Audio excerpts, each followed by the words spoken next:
at that point in my life, knowing what I know and was researching and finding out, and just memories too, I made, you could say, a grand statement.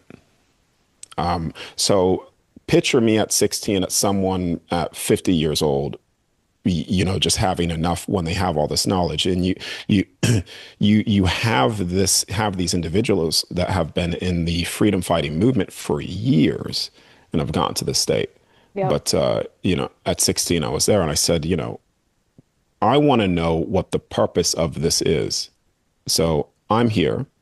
What is the purpose of all of this? Like, so I'm learning this information. If I don't understand the purpose for me for being here, then I'm going to leave.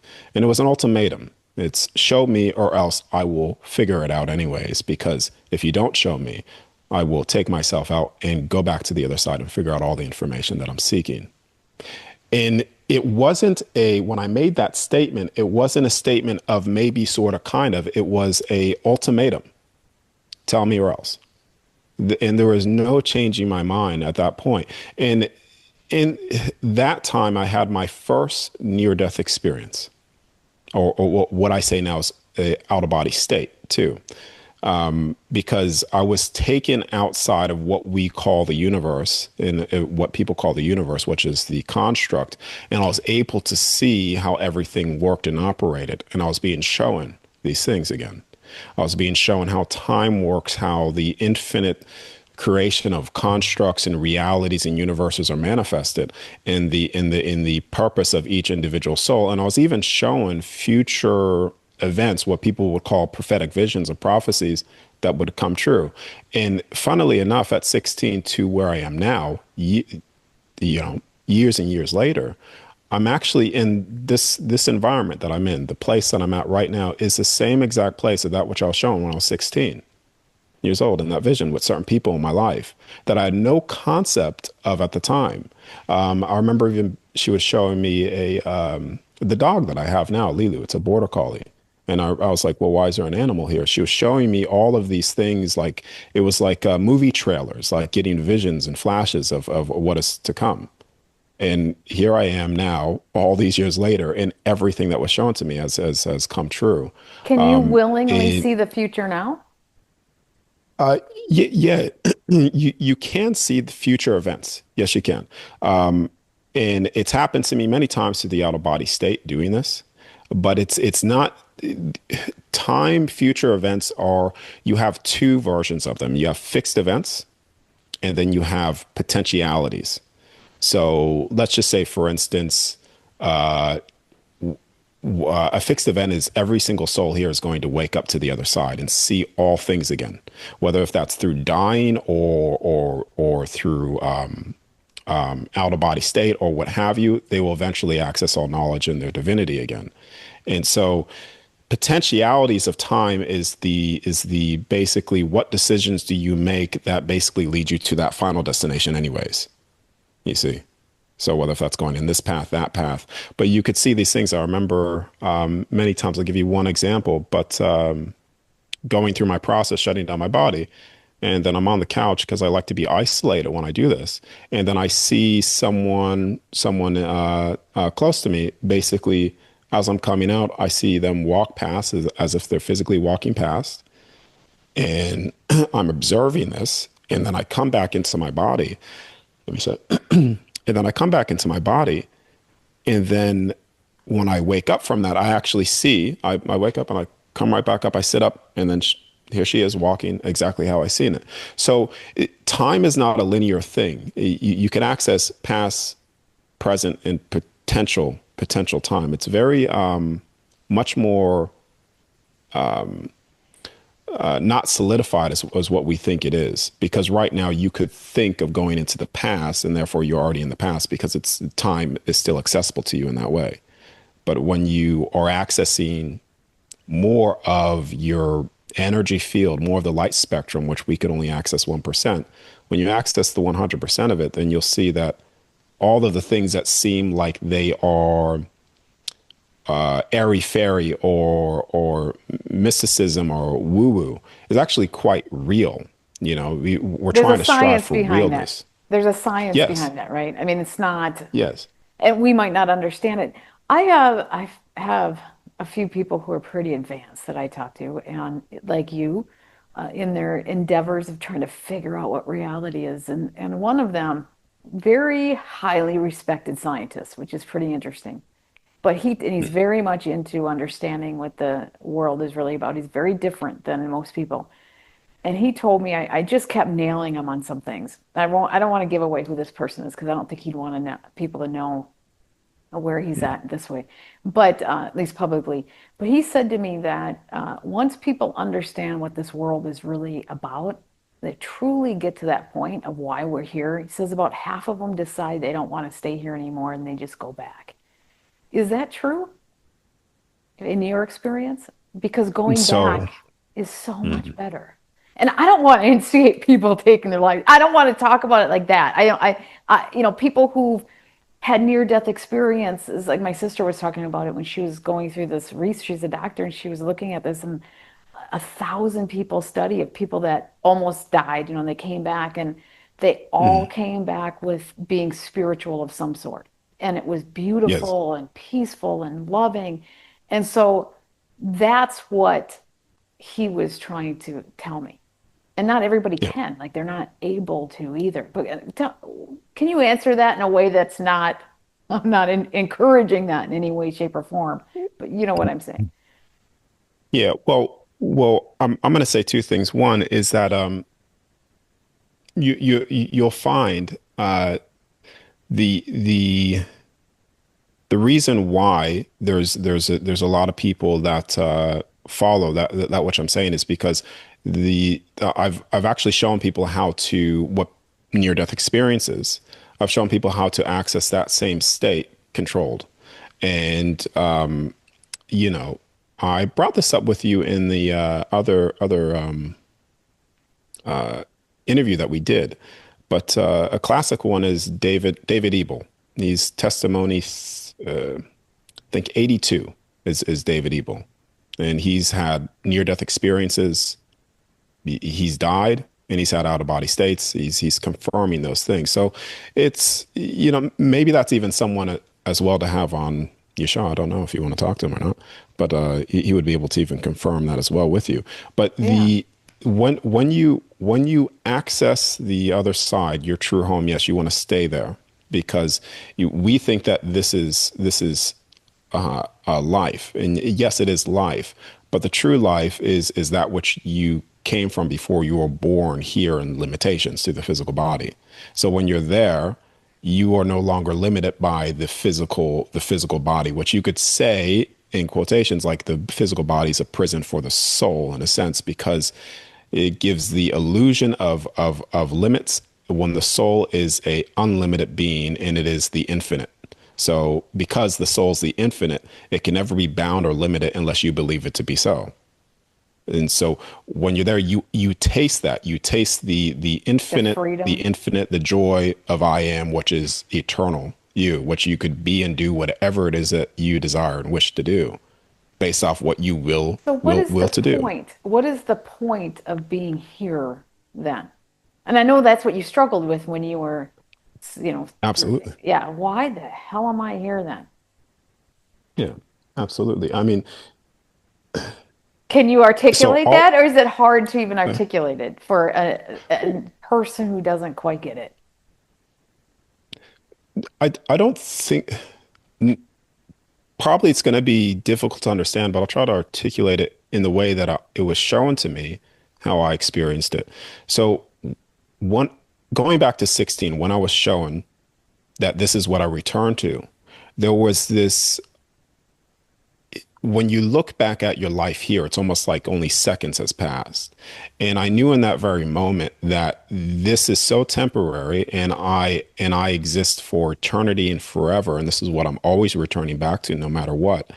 That to come back here and show love is the point. And you'll find this a lot in near death, what you brought up too, near death experiences. Why do certain individuals they like it there and they want to stay there, but why do they choose make the decision to come back? And you'll find all the time it has to do something related to love. I want to love more. I don't want to leave my family, et cetera, et cetera, et So cetera. this is You almost a know, gift. It's a gift to be here because you're given the ability to evolve your frequency or learn something that you couldn't learn in the other at home. well, yes, yes, Because otherwise, it why does would you do evolve it, years. right? I mean, because if Well, you got exactly. nothing out of it, why bother? Yeah. Well, this gives you the experience of what you are not through the physical body, the limitations. So to experience that which you are not gives you a certain perception of wisdom that would have never been birthed unless it was experienced. So you could say to understand the true fullness of unconditional love, when you experience the unlovable events, you step into the highest form of unconditional love through seeing what love is not. Because if you've never seen what love is not and you have nothing to compare it to, then you're an all infinite being, knowing being not. If you're an all knowing being, but you have no experience of what it's like to experience not being an all knowing being, then you're an all knowing being not. You see? So you need to experience, but you also do you need to experience suffering? Do you need to experience ignorance? You need to experience all these things. There, you're supposed to experience that which you have not experienced before, novelty, if you will. Well, this, based off what I was shown, this place that we're in, this universe creation that we're in, is the only one that gives you that form of illusion of separation. Because when you're home, back home, on the other side, you're able to manifest places, you could say heavens within heavens, that when you step into these many different creations, you don't forget who you are, and you never lose that separation. For instance, like you know that you are who you are from the beginning, that you're connected to the all of all things, and you know all things, and you're stepping into certain things to experience the infinite. But here gives you the illusion of not being the infinite and finite. You see, so. Are there other classes like this that we participate in, or is this kind of it? This is the, like I said, based off what I was shown, based off what I could say. Yes, I know that to be 100% true. Based is yes, this what we're in is the one that gives you that separation of the illusion of separation to the degree that it is here. And within that separation, you have experiences that are unforeseen events too. So, I Well, mean, what? we're going into the, I mean, to understand this fully, what I'm saying, it's really taking everything that you think, how people think logically, like pulling that all out and going, trying to go back to the source of all things, like the highest state for people that are Christian, God, an all loving, all knowing being. He loves all things, and he gives you that space to be and do whatever it is so that your soul could grow, essentially. And so this is like very, very, you know paradox. You could say it's a paradox, because then when you come in here, it's like, okay, well, I'm suffering. Did I agree to suffer? And then, well, there's no such thing as a good or bad thing. It's just an experience, but there is good and bad. And this is where you go into the paradox. And this is where you go into what we're talking about is the highest level of truth. But then as you get that separation, then you have these mind main, the mind mental constructs to try to define, well, there's a beginning to my body, so therefore there must be a beginning to my soul, but there was never a beginning to your soul. So you need to step outside of the thinking of the mind and go back into just knowing of the soul. It's a quite, yeah, that's all I'll say there, I guess, before. So let's get back to, I have a bunch of other things I want to talk about, but let's get back to your need to understand the banking and who's behind it and why it's being done. I would imagine many of the people in the system don't even know what they're part of. They're just like, just people who are having experience.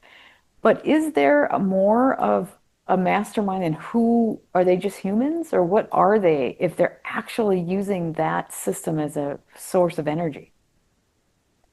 So the what I found through all of my experiences, accumulating everything that I know to date, is that the people that are in control are pretty much just like us, people that have fallen out of love. So just understanding that foundation first.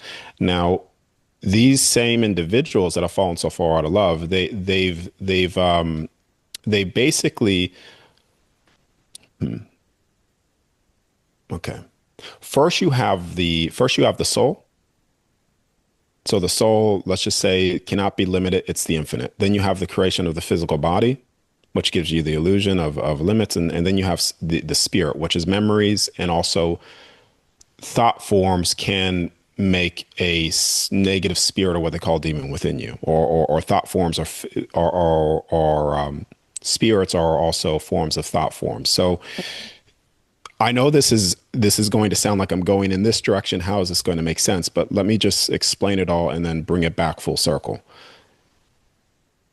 Now, when you have, for instance, scientifically proven that we have an electromagnetic field, and I believe, and you could probably pull this up, people could pull this up, but they could actually see your instruments to measure thoughts. So they could actually see it or whatever. So when you think of something, it's still, you're projecting that into the space just outside of your visual light spectrum to Hmm. perceive it or decode it, but it still is real. Hmm.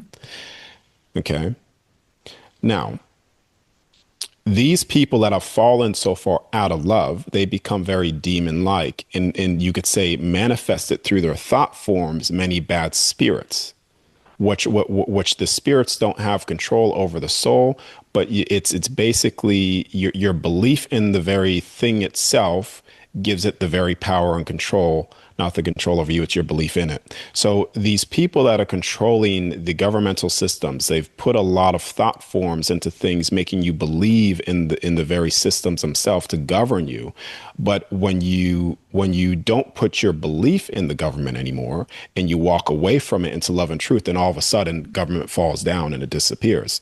Because all of their systems are based off your will, your belief in it, just like the currency. So, and this is why I said before, they're trying to tap into an artificial form of the 0 point through currency, because it's your belief in the currency that gives it value, not because it has any value to begin with. And so this is what they've done from the physical sense to enslave the physical body. You see, they've made people believe through negative spirits, their thought forms, projecting that into this artificial system to extract energy from people, through their own belief in their belief in the very governance in the system, etc. Just to tap into the artificial 0 point, trying to harvest, you could say, your soul's energy, but they can never touch your soul's energy. That's the illusion part right there, because they're trying to grab forms of your memory, your spirit, your will, which if you give that to them, then yes, it becomes a artificial illusion of this perpetual enslavement. Does that make sense? Because that's from the understanding of the soul to the physical of why it's actually being done. Do they If consciously do that that? No, I can understand the concept behind that, but are they consciously building that system, or they built it being unconscious through their greed and well, separation from love? yes, I mean, even your separation from love, they're still conscious. But I mean, So, but is the system built on them? Are they consciously building something that enslaves people, or do their they're just not understanding that they're creating this system because they are greedy, or they want power, or they have other motives, and they don't understand what it is that they're part of. Do you know what I'm saying? Yes, yes. And it's both. It actually is both. And the reason being is both is because you have people that are in the know that are addicted to control, and then you also have people that are ignorant to all of these things, but because of their very belief in it, they become the participators in it without them even knowing that they're participating in that very act. So Yeah. it is both. We were born here, so the resources of this place is for those that are born here, which inherit the land. You could say, and so the simple fact that you're born here and you have to earn and pay to live. I mean, we're the only beings or creatures here that have to do that. So this is why I said before, they've made an artificial system that was already set up before you were born here to have these systems of control in place uh, to make people think that it's normalcy, but it's actually a very sick society. So, you know, the simple fact that we have to pay to live that which we were born into, we have the right to this place, is that form of artificial means of extracting energy through the artificial zero point through currency, commerce, currency, language like that. And that's why language is so important because they use language also as spell casting too. And this is where you go into black magic and rituals. And, you know, this is why even part of a high level of occultist things and also what do you call that? It's covenants, Freemasonry and stuff. They understand the power of spoken word and in the intention behind that word as well and what you believe in. And to give you a great example of this is you there's been studies done on this too as well to validate that which I'm saying. So it's not just, you know, Hmm. mystical to people, but what you actually believe and what you speak actually dictates the very waters and cells within your physical body. You could even program and restructure water based off your very will and your belief in what you speak to it. This is why the placebo effect is even a placebo effect. The Emoto Because, Institute showed that. That was one of the yes, groundbreaking work. Yeah. yeah. So they understand the black magic type of things, and this is why you even go into the music industry too. This is why they use a lot of spell casting through music. So it's very important. But it's not just the words that are being used, but it's also the intention behind the individual in the if they believe it that gives it even more power. Because, you know, I could say, for instance, I'll give you an example, and this is not true, but I could say, I hate you. Now, that's a word, but that's actually not how I feel about you. But if I use that word with the intention of how I feel, then therefore it becomes a you could say a more potent in its effect towards you. It's You the know. intent that really matters. Yeah. The whole karma thing, the idea that people can do whatever they want, and as long as they tell people, then they don't have karma. I'm sure you've heard that. They're afraid of karma. Mm. So the occult, there's a religion where they can do whatever they want, and as long as they tell people, then they're not affected by karma. And that gets back into, I call bunk on all of that because Hmm. it's the intent. I mean, you can't have the intent of Yes. wanting to hurt somebody and just tell them that you're going to hurt them in a cryptic way that's manipulative and assume that you're not going to deal with ramifications of whatever it is that you've done. Because Yes. the intent has always been to deceive and to harm. And so that's the karma you're going to have to deal 100%. with.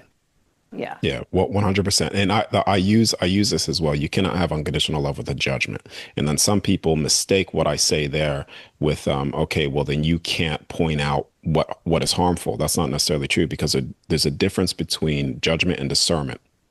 Yeah. So yes, the all of these individuals are in the know, and it's the intention of that which they do. Not necessarily from the high stated thing they're going to be judged for it in that way, but there are consequences to actions. There's Yeah, karmic consequences, right? well, just consequences. There's a cause and effect. So right now, if I push this, that's going to move. That's cause and effect. So it's not, you see, it's Is not there a such thing necessarily as like a, karma? Is that in your world, in your experience, do we experience karma in another life, or is that not really an accurate? No, no, it's not accurate. It's not accurate in this way. Karma implies that you've done something, so therefore now you're going to be bound to that very act, and that's judgment. You see, so you cannot have unconditional love with a judgment, and judgment would say this. It would basically say you've done an action, now you are equal to that very action, and you're unworthy of anything else, Well, and you have but to. if there isn't Yeah. karma, I don't, I'm going to Hmm. get creamed for cutting you off, but I need you to clarify Okay. this. If there Yeah. isn't karma, then why does it matter what we do? Well, this is where I was leading into that. So what happens is this. When so you have love, and then you have evil.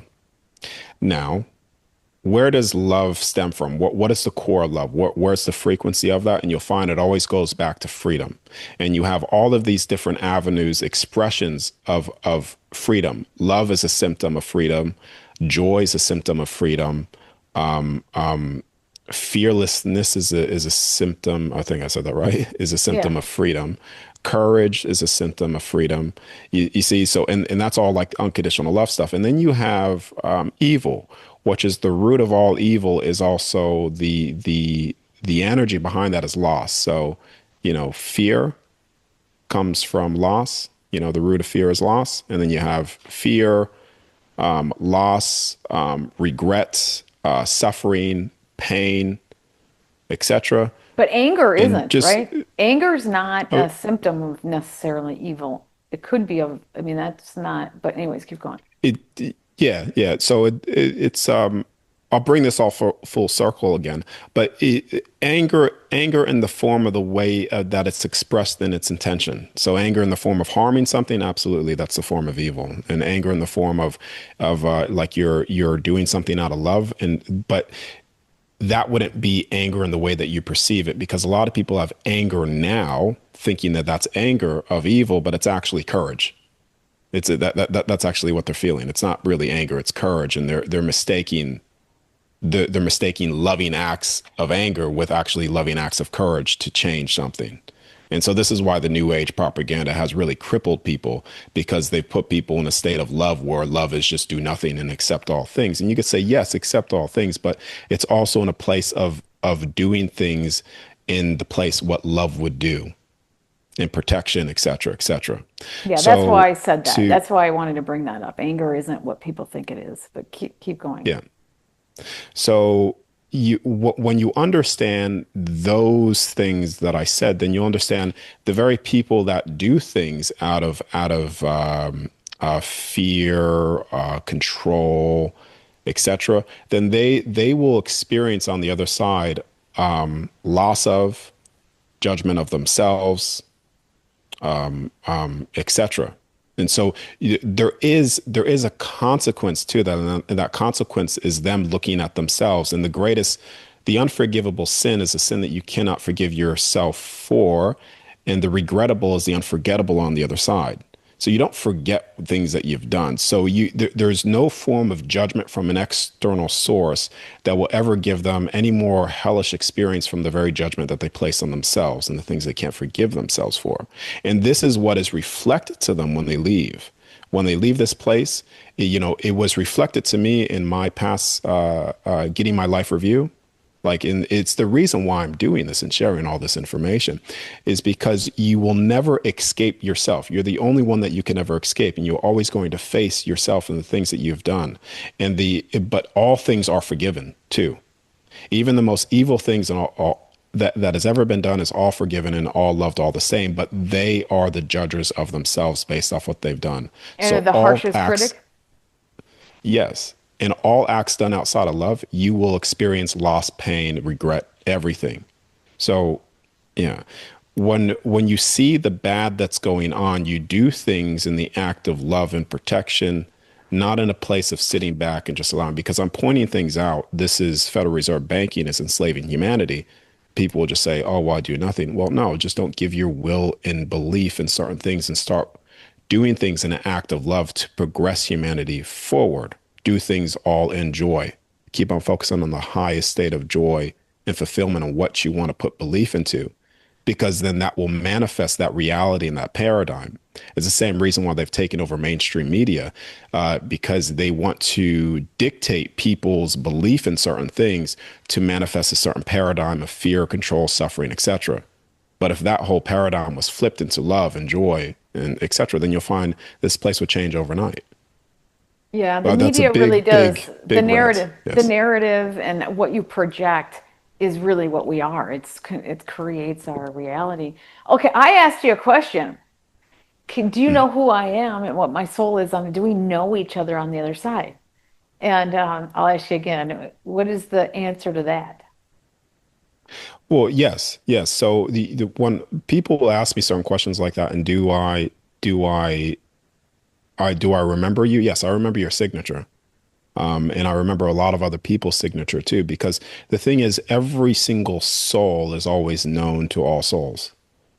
So we all know each other on the other side. And there's in one when you do certain things in the state where you're conscious enough, you could recognize souls because we all know each other. Everybody knows each other. So I recognize the same divinity in you as I recognize the divinity in myself. So there's a remembrance there because I see the acts that you do in love as well. So it's an instant remembrance in that way. Do we uh do we have soul groups? Some come in here with certain groups. Yeah. Yes. And So does it yeah. repeat? Does it repeat like we repeat with the same groups of souls? Or don't you know? I mean, you don't. I Sometimes, mean, do you yeah, know? Yeah, go no, ahead. no. Sometimes because I have experience with this of for instance, I'll just say for the sake of the conversation, lineage. I do have I remember that lineage. You could say from certain parts of my family that I've known them forever, and that we've done this forever, and that's sort of what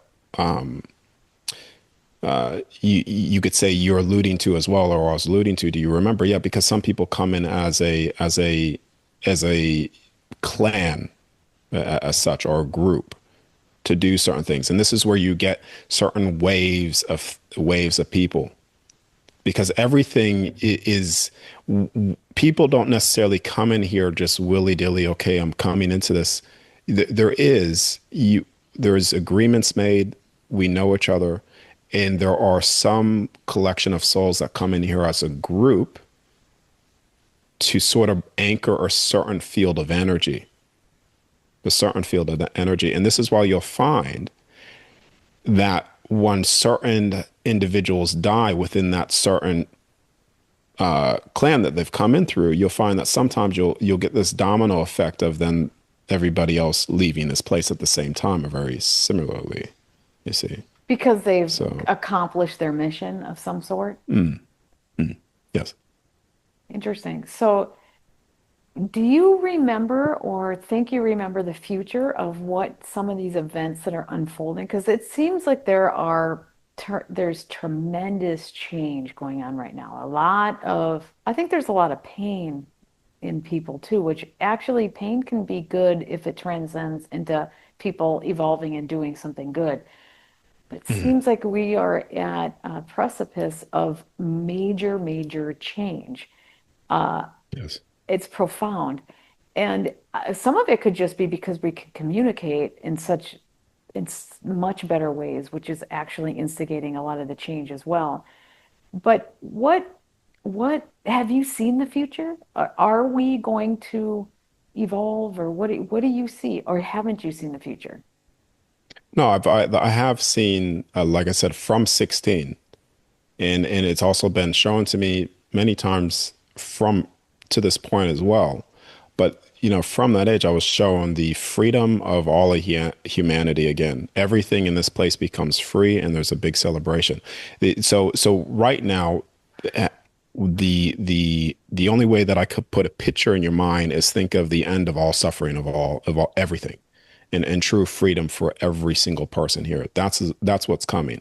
And what has happened, and the reason why there's now there's this big friction is because there has been people awake for a very, very long time, for years and years and years, pointing certain things out, and then people have pushed them underneath the rug or what have you, whistleblowers, et cetera, et cetera.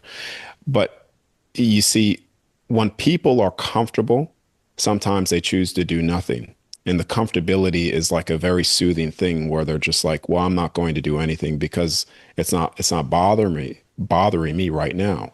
But a lot of these individuals that have become so comfortable, they say that they want truth of something or answers to something, but they're actually just seeking comfort instead. Not because truth isn't always comforting. Sometimes it could rub you the wrong way. And then because it forces change sometimes too, you know.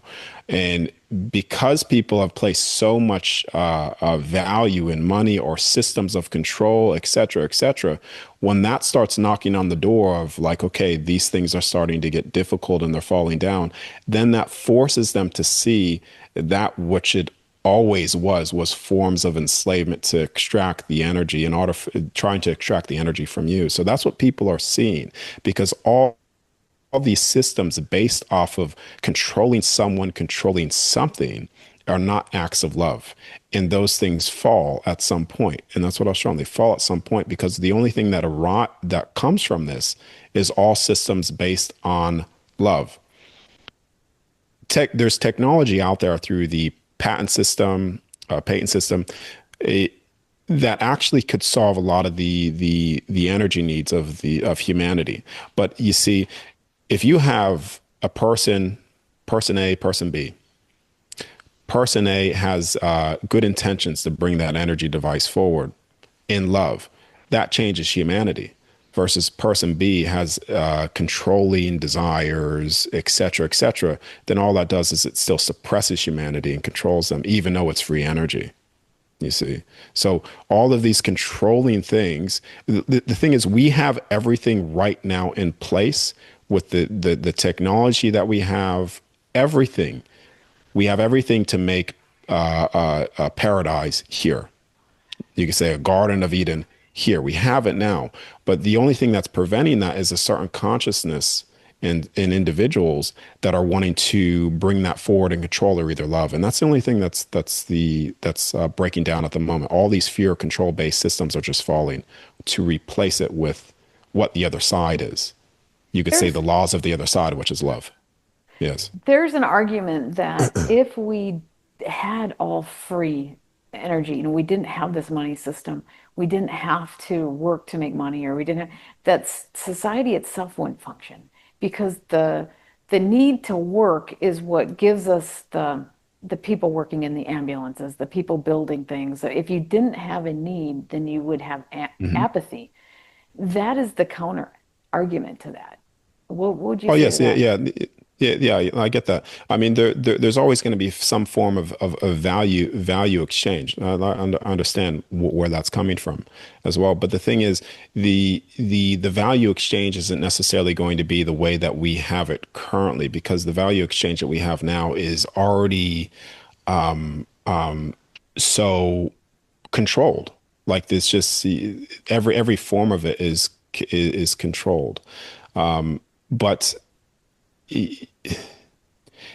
let's just go back to let's just say the do no harm, for instance.